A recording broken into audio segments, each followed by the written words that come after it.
Então, hoje a gente está aqui, eu e o Hugo, para esclarecer para vocês de uma vez por todas o que é um precatório, como ele é gerado, da onde ele vem, qual é a origem do precatório. Hugo, vamos contar para o pessoal, desmistificar de uma vez por todas o que é um precatório. Porque a gente muito fala, o precatório é um título executivo judicial. Mas o que é isso numa linguagem popular?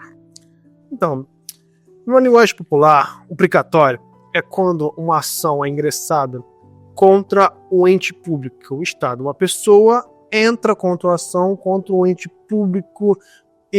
Vou dar exemplos, porque quando a gente fala Estado, as pessoas muitas vezes fecham a cabeça como Estado... Do Rio de Janeiro, isso, Estado de São Paulo. Isso, município e União. Só existe isso. Não. Ente público, existe uma infinidade de ente público. E eu dou os exemplos mais conhecidos, como INSS, Rio Prev, tem também a Previdência de São Paulo, que até me fugiu o nome, tem também a Supervia aqui, que é no Rio de Janeiro, que é do trem, a própria UFRJ, o UERJ, professores que têm problema de bonificação, de salário, Tribunais de Justiça, Correios, que agora está grande em alta os Correios. Caixa Econômica Federal. Caixa Econômica Federal. Então, assim, uma infinidade de entes públicos. Então, um precatório é uma ação judicial onde uma pessoa privada entra contra um ente público e esse ente público é condenado a indenizar aquela pessoa. E das ações de indenizar, existem vários tipos de indenização. Por exemplo, da bonificação de salário, existe relação à atualização de salário, tem também aquela licença prêmio. Então, assim, existe tanto de exemplo da Supervia, né, também. A Supervia, por exemplo, tem a ver com os danos, por exemplo, de um acidente, de uma pessoa acabar se lesionando num trem, tipo, perder um braço, uma perna que a porta fecha, ou a pessoa está atravessando a Supervia ali, a linha férrea e é atropelada por um trem. Então, assim, existe uma infinidade de situações que geram esse precatório, mas o que a pessoa tem que estar na cabeça é que essa infinidade que gera o precatório, quem é o réu da demanda são os entes públicos. E aí sim, quando o ente público é condenado, gera esse título, gera essa situação. Entendi. E aí, vamos começar lá do iniciozinho. Na fase de conhecimento do processo, né? A gente ainda está muito distante de gerar um precatório. Como que a pessoa que sofreu um dano do Estado vai trilhar o caminho até que o precatório seja gerado? Então, quando acontece o dano à pessoa, né, desde, como eu falei, de ajuste de salário, responsabilidade civil, que eu dou exemplo só da Supervia, mas também tem as linhas de ônibus, por exemplo, parceria pública-privada também são que geram precatórios. Então, assim, de todas essas situações onde o ente público é o réu, a pessoa tem que entrar com uma petição inicial e contratar um escritório de advocacia, ingressar com uma ação para requerer esses danos sofridos, e aí sim o processo vai continuar, o ente público vai ser excitado para se defender e o processo vai rolar, vai acontecer, mas tem que ter a ver, essa pessoa ela tem que procurar um advogado, um escritório de advocacia para fazer a ação dela, ingressar através do tribunal para requerer o reconhecimento desse direito. Entendi. E aí, esse direito sendo reconhecido, né? Teve lá a sentença, o processo correu da forma que deveria, tudo direitinho, tivemos uma sentença favorável, transitou em julgado.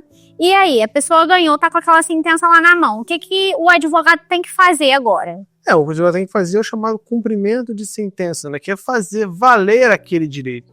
Como sai uma sentença judicial, é o reconhecimento do tribunal que a pessoa tem aquele direito.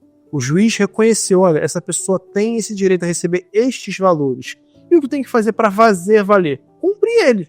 O advogado vai entrar no cumprimento de sentença e vai falar assim, olha, excelência, teve uma sentença aqui, reconhecimento do direito do cliente, agora tem que fazer valer. E aí sim, o juiz vai intimar o ente público para, olha, esses aqui são os cálculos, esses aqui são os valores que tem que indenizar, tá tudo certo? Gera o precatório. E aí, muitas das vezes, esse cumprimento de sentença, ele ocorre dentro do processo originário ou o advogado precisa distribuir uma nova ação? Olha, depende muito de tribunal para tribunal, mas em regra dentro da própria ação. Em São Paulo, se eu não me engano, é uma das exceções, que o advogado tem que entrar com um novo processo. Em Minas, o cumprimento acontece dentro do processo originário, mas o precatório acontece de forma administrativa. Exatamente. Existem as peculiaridades dos tribunais, né? Mas eu posso dizer assim, muito pelo Rio de Janeiro. No Rio de Janeiro é dentro do próprio processo. Em São Paulo já é em apartado essa situação. Aqui no Rio, a gente vê muitas execuções acontecendo em apenso, né? Em apartado aos autos de conhecimento, quando é uma ação coletiva, né? Que muitas pessoas se reuniram, ingressaram com aquela ação e o processo ficou muito grande. Muito o grande. chamado litisconsórcio, né? Que acontece para impedir aquela acumulação processual, toda aquela confusão processual, aí é feito por apenso, né? Imagine, 100 autores, todo mundo peticionando, cada um requerendo alguma coisa, e o tribunal não consegue atender um, não atende outro e não resolve. Então é recomendável nesses casos, isso aí acho que é global, todos os tribunais eles têm esse comportamento. Quando é um litisconsórcio, quando tem muitos autores para evitar a confusão processual, é feito em apenso a execução. Mas então, só para deixar claro, para o pessoal assim entender, para gerar um precatório, a pessoa precisa ter sofrido algum tipo de dano pelo Estado, Sim. né? Ou ente público. Ou um ente público. E aí, sofreu aquele dano, ela procura um advogado, o advogado vai ingressar com uma demanda requerendo aquele direito, o judiciário pode reconhecer ou não o direito da pessoa, né? Porque ainda tem isso. Não tendo mais fase recursal, né? Aquela sentença transitou em julgado, o advogado tem que entrar com um cumprimento de sentença. Sim. E aí é ali onde vão ser discutidos os valores. Certo. Né? Se o ente concorda, se não concorda. Sim. E aí vai ficar aquela discussão ali até eles chegarem em um denominador comum. Sim. Com relação aos valores. Sim. E aí chegaram nesse denominador. Daqui pra frente, como que o precatório é gerado? Então, o tribunal, quando há concordâncias em cálculos, o magistrado vai intimar o departamento de precatórios, vai ser feito um ofício chamado ofício prévio, e aí sim, aprovado o ofício prévio, tanto pelas partes, gera o definitivo. E aí o precatório ele entra numa fila para ser pago. Porque o que acontece? É importante destacar. Quando a gente entra com uma ação contra uma pessoa privada, essa pessoa condenada ela tem que pagar. O Estado não. Ele tem esse privilégio dele ter que pagar no futuro.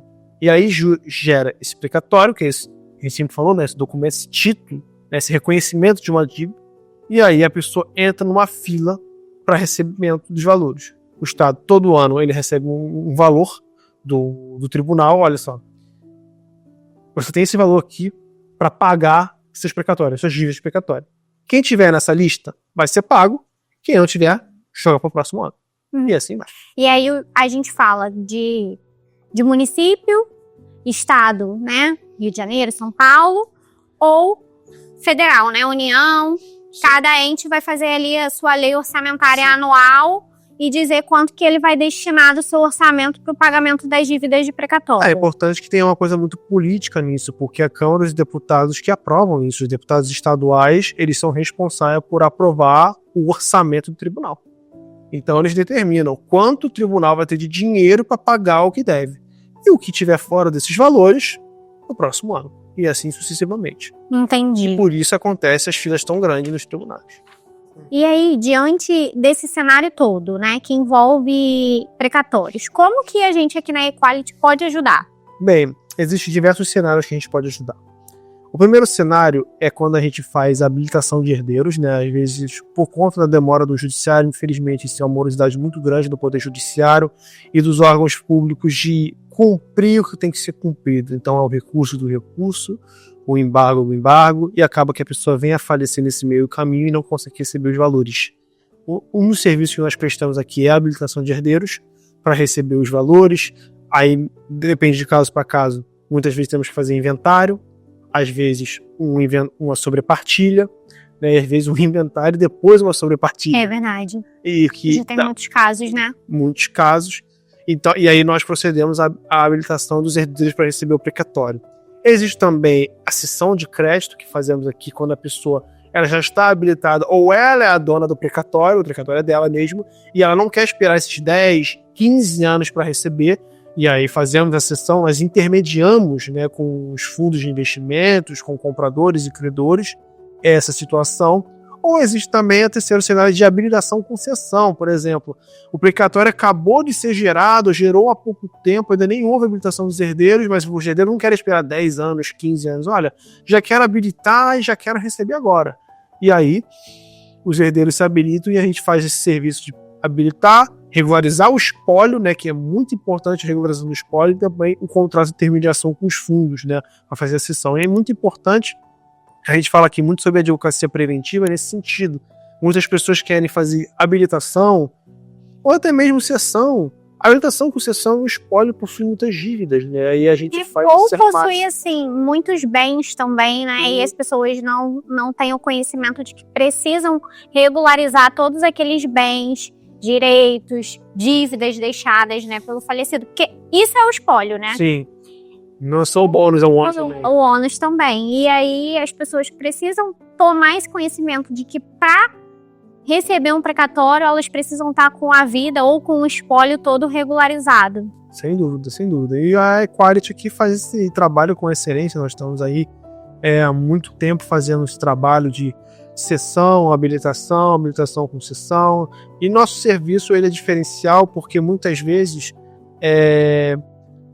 nós entregamos assim, com uma celeridade assim, inacreditável. E eu acho que isso vem muito do ramo que o escritório trabalha, sabe? Porque a gente faz isso todo dia. E sim, exatamente, porque nós trabalhamos com nicho. Eu sempre converso com advogados, jovens advogados, que se você quiser prosperar na advocacia, procura o seu nicho e abrace ele. Porque é o nicho que geralmente dá a solução. E a gente tem o nosso nicho que é o precatório. E isso pega a parte do direito constitucional e pega também a parte do direito sucessório quando a gente tem que regularizar o espólio. Sim, e a gente consegue fazer um trabalho com excelência, que aí a gente entra na parte da celeridade. E nós temos vários relatos nas nossas redes sociais, né, Instagram, YouTube, TikTok, Facebook, né, justamente de vários clientes muito satisfeitos com os nossos serviços, né, tem uma cliente que até mandou um áudio, né, acho que ela tem o sotaque meio de gaúcho, mas ela é de São Paulo, né, e ela, emocionada, dizendo que vocês me ajudaram muito, ela é cliente de sessão. Né, que vocês me ajudaram muito, falou que até indicar as amigas dela para fazer com a gente também sessão, porque nessa reta final de ano todo mundo quer ganhar um dinheiro, passar um Natal feliz, um Natal um pouco melhor, comprar um presente, fazer uma ceia diferente, e a gente conseguir, em tempo recorde, fazer a sessão, né, uma habilitação que a gente fez no TF5, 2 para 3 meses, a gente conseguiu habilitar e a pessoa recebeu, o herdeiro receber. A gente reverteu uma decisão negativa, no primeiro momento era uma decisão negativa, e depois nós conseguimos reverter e ele receber em 2 meses, 2 meses e meio, ele recebeu os valores, se eu não me engano, ele já até nas redes sociais ele até deu depoimento, né, agradecendo. Então, eu acho que esse é o nosso grande diferencial. Para mais conteúdos como esse, se inscreva no nosso canal do YouTube